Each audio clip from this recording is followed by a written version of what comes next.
you saw them move, they're pretty smooth. They're that way on the court, but they move with purpose. And Dick became the top 16-year-old in the Northwest, the top 18-year-old in the Northwest. He went on to play for the University of Washington.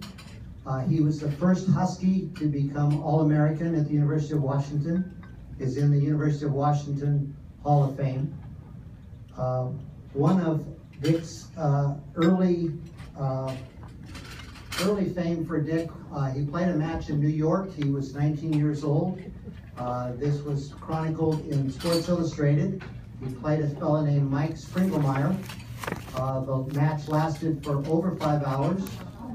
The score was 32-30, 3-6, 19-17, with Dick victorious.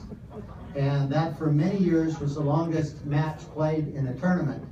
As a tournament director that feels it's very important to keep the tournament on schedule, that match would have driven me crazy. So famous in Sports Illustrated, infamous among tournament directors.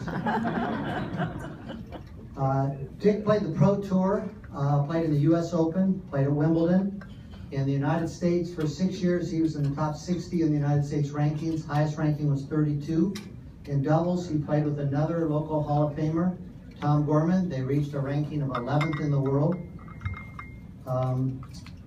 Dick won the Washington State Open here at Seattle Tennis Club 4 times. In 1980, I dragged him out of retirement so we could play doubles together, and we won the doubles in 1980. Way to go, Dick. Dick, in his professional career after tennis, he put the law books aside and said, why am I doing that? Tennis is my life. He became the head pro at the Supersonics Racquet Club. That club was purchased by partners of Dick, and Dick and his partner turned it into the Pro Sports Club. Have any of you here been to the Pro Club? Okay, it's something everybody should see. It's one of the largest, finest fitness, health, and wellness clubs in the United States. Dick was bright enough to take a phone call from a man named Mr. Bill Gates, who wanted to create something for Microsoft employees. Listened to that and created a club that, you know, I think we're a pretty nice place. Our setting is a lot of who we are. You go there, they don't have an elliptical machine, they have 100. They don't have stationary bikes, they have 100. They don't have a pool, they have 2 or 3? 5 pools, excuse me, 5 pools. They don't have a basketball court, they have multiple basketball courts. They have an underground parking. Part of it is valet, or you can get your car detailed. If you want to go resculpt your body or become more fit, they have a program for that. So an incredible facility. So Dick, as a career, has been the president for the past 30 years. Correct me? That's close enough? Yeah, of course. Yeah, Dick and I are the same age. Karen said, Doug, talk to him about retirement. Talk to him about retirement. But he's not ready. And then as a family person, Dick's 2 of his 4 children are here, Jeff and David. He has 4 kids. He has 15 grandchildren. So he was successful as a tennis player. He's been successful as a provider and a dad. And it's with great honor again to present Dick Knight for induction into the Hall of Fame.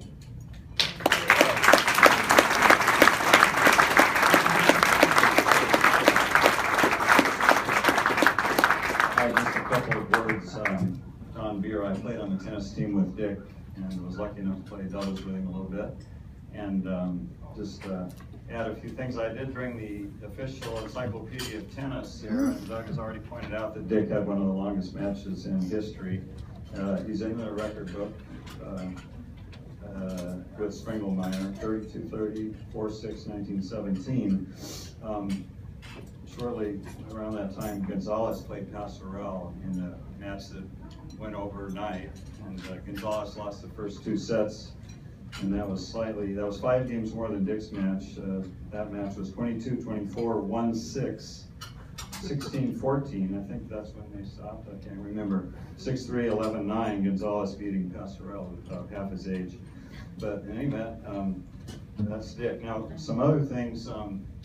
One of the highlights of my career, and maybe Dick's, was when he was a senior, I was a freshman at UW, and it was the first time a Northwest school had ever beaten a California school in the Pac-8 championship. So that was a breakthrough when we beat the University of California in 1970, and that was a tremendous event. You go into the winner's bracket when you win the first day, and then we played Stanford and UCLA after that match instead of playing the Northwest schools, so that was a great match. Dick won his match. He likes long sets, I think. I was looking at, I have some scores here in my tennis archives. Excuse me. Dick and I beat Babalu, who many of you may know. 1917, 6-4, it says. I presume that's, you remember that, Dick? I don't know. That's, he liked long matches. Anyway, we were up 4-2 at the end of singles, and back then you played 9 matches, 6 singles, 3 doubles. Each match counted for a point, so we were up 4-2. We needed to win 1 doubles match, so we were still a little bit nervous. Cal has good doubles teams, but Dick won his match against Larry Parker and Mike Mullen, in fairly short order in straight sets, and that was a good relief for me, and the other players who were still playing were nervous. So there we go. We went into the winner's bracket. We played Stanford. We had a pretty good match with Stanford. I think Dick played Roscoe Tanner. Somebody won 7-5 in the third. Can't remember who won that one, but and then we played UCLA, and Dick played Arun Rahim, who was playing number 1. We had Verdieck, and I think Honors wasn't there yet. He came in the next year, but it was a great time. I know we stayed at the Century Plaza Hotel. Was brand new at that time, so we all stayed there. Great accommodations, and we were in the winner's bracket. Anyway, that was a memory that I won't forget. I think I have some old yearbooks here from Northern California. Dick lived for a while. He was a great junior in Southern California. I mean, it was a hotbed of tennis, of course. Southern Cal. I mean, you had Smith and Lesson, you had Doug Verdieck and Dick, and then he came up to the Northwest, and then he also played. Everybody played the California tournaments. The National Hard Courts was a Peninsula Tennis Club there, and then the California State at San Jose, and all the Southern Cal players would come up and play those, and all the national players, most of them would come and play as well. But I was just looking in some old yearbook there, and I see that Dick got to the finals of you boys 18 doubles in those 3 consecutive tournaments. I don't know if he remembers that, but he played with Eric Van Dalen at Peninsula, and they were finalists in the 18 doubles there. They also were finalists in the Pacific, or excuse me, with Van Dalen, he won the Pacific Coast Championships, and that would be at the Berkeley Tennis Club, which was a big tournament also that preceded the California State. And then looks like they lost to Verdieck, I guess. Or no, he played with Jeff. He played with Jeff. You won. He won the California State playing with Jeff Verdieck. And so those are big time tournaments. You know, everybody in the nation's there, or not everybody, but all the California players, certainly a lot of the Pacific Northwest, Gorman, everybody comes down. So those are big tournaments to win. Of course, Van Dalen, most famous for teaming with Stan Smith when they beat Romania in the Davis Cup. But anyway, those are big wins. I think Doug's hit on most of everything else I wanted to say. That Dick's a Husky Hall of Fame member, and it was great to play doubles with Dick because he's such a solid all-around player. I mean, he doesn't miss shots. I've watched him play a lot, but I saw him play the finals, one of the finals here at the Seattle Tennis Club, and he was playing Randevitt, I think. I mean, he beat him like 1-1 in the final, so I mean, that's the kind of player Dick could be. He played in Yakima once, we were there, and he's playing Doherty, who has a huge serve, as most of you know, or some of you may know. And I think Dick won the final there 1-1. The point being, Steve hit his big serve, and Dick had a solid return of serve. And once the return was in, then Doherty was kind of at a loss of what to do at that point, because he would either get past or Dick would hit one more shot back. But Dick's a very solid player, and he's a great friend, family friend as well. So congratulations. Thank you, John.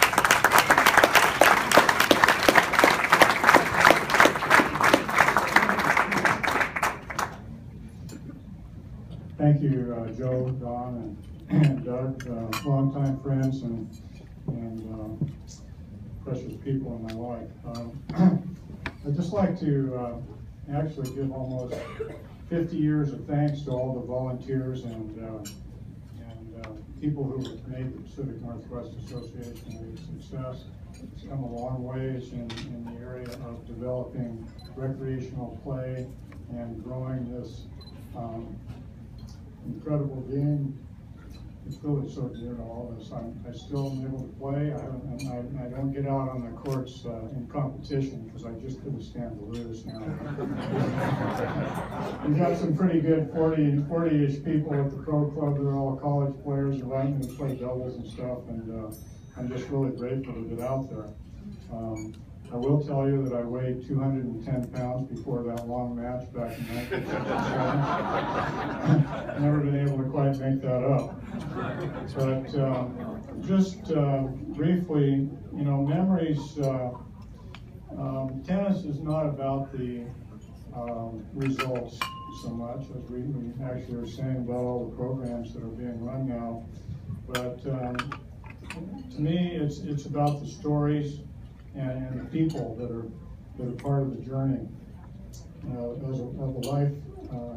lifelong sport. So I wrote the top 10 memories, my own. I'll just briefly go through them, kind of in chronological order. These may not be the exact top 10, but certainly grateful for my parents who started out both tennis players in Southern California and moved us up here in 1960. In fact, I think we were the original tennis family of the year in the Northwest, the more I think about it. Our whole family played. As Doug mentioned, Bill Killian became my mentor.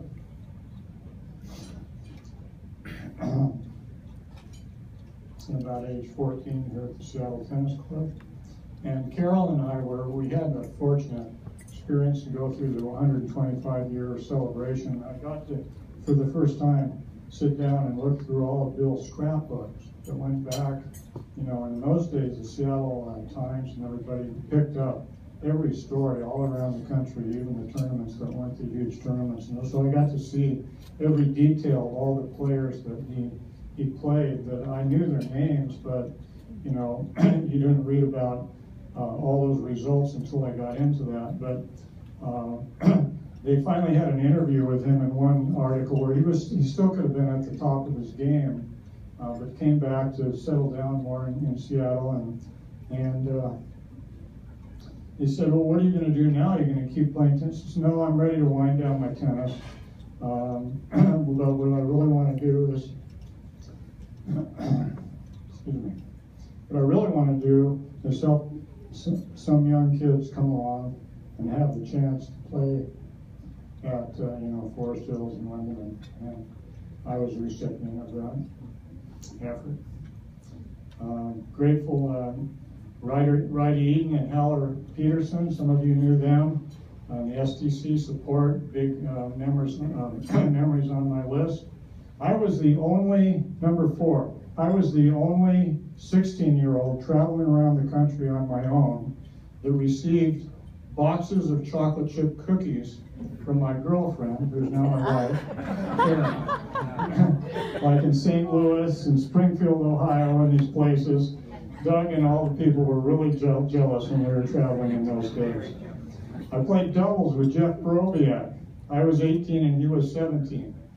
He had a bad back, so he couldn't play in the singles, and we had a room together. He was a concert pianist.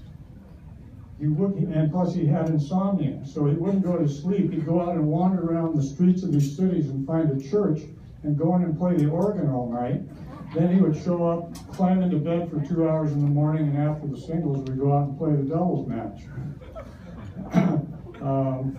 I traveled to Louisville one time as a junior, and Seattle Tennis Club was a big supporter, but turned out the entry got messed up. I got to Louisville, Kentucky, and my name was not in the draw. We had come from Burlingame, California. I got there, and luckily I was able to stay calm, and they put me in one of the two buys, which was against Steve Avoyer, who had just won the Burlingame Nationals, and I actually beat him on clay, so that was a great memory, but more having to do with the quirks of the story than the result. Don mentioned that the people on that team were myself, Don Beer, Chip Zimmer, Ken Moroff, Bruce Kellogg, and John Hines, finishing ahead of Cal, and beating them for the first time was great. The longest match, like I say, slimmed me down quite a bit.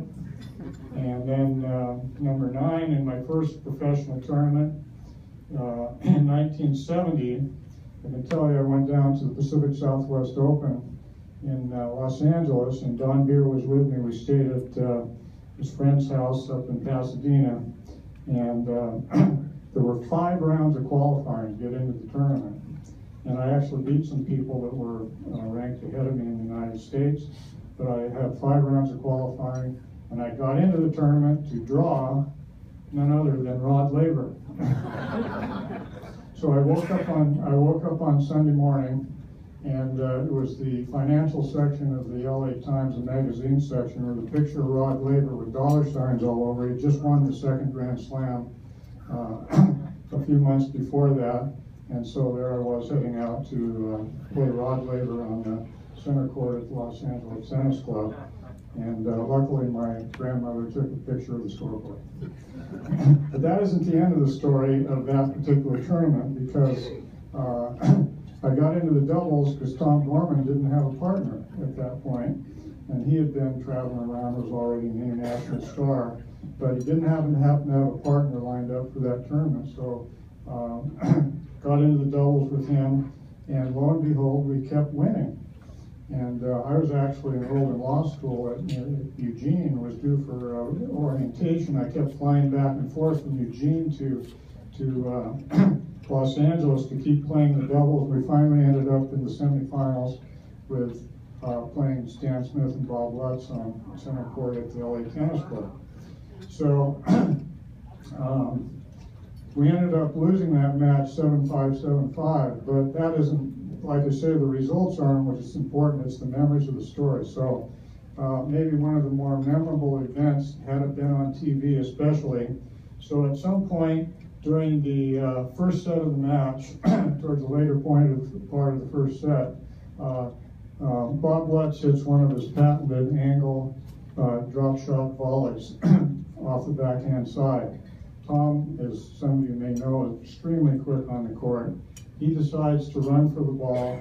I'm at about the service line, but he goes zooming up for the ball, and he hits the ball, and half, I will say frankly, half out of kind of a little grandstanding play, half out of necessity, he decides to jump the net.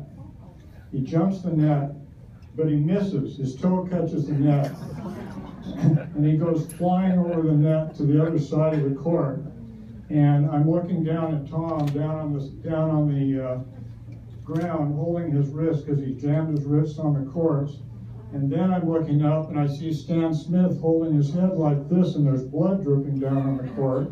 It turns out Tom's the original Arthur Ashe sandwich racket that had the foam and the real sharp aluminum edge had gone flying out of his hands and creased across Stan Smith's forehead and gashed his forehead. And so I'm there on one side of the court, Stan Smith's holding his head like this, Tom Gorman is holding his wrist like this, Bob Lutz is looking up in disbelief, and I'm on the other side of the court by myself.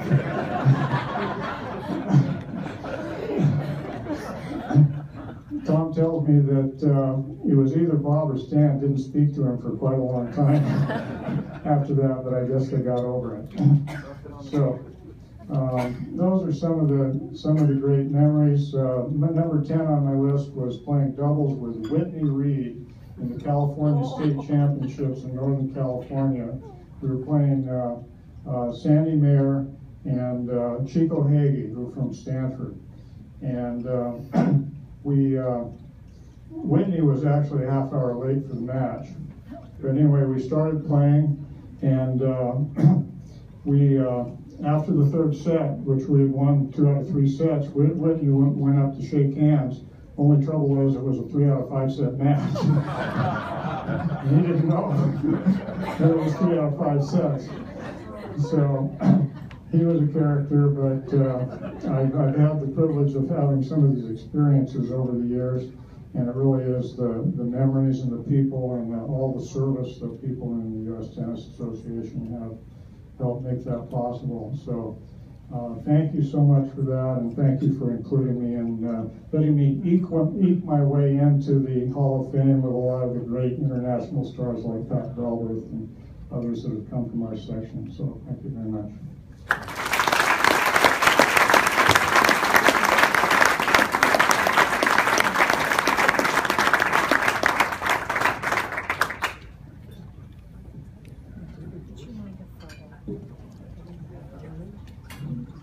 As the sign says, thank you. No, thank you all for being here today. It was my pleasure to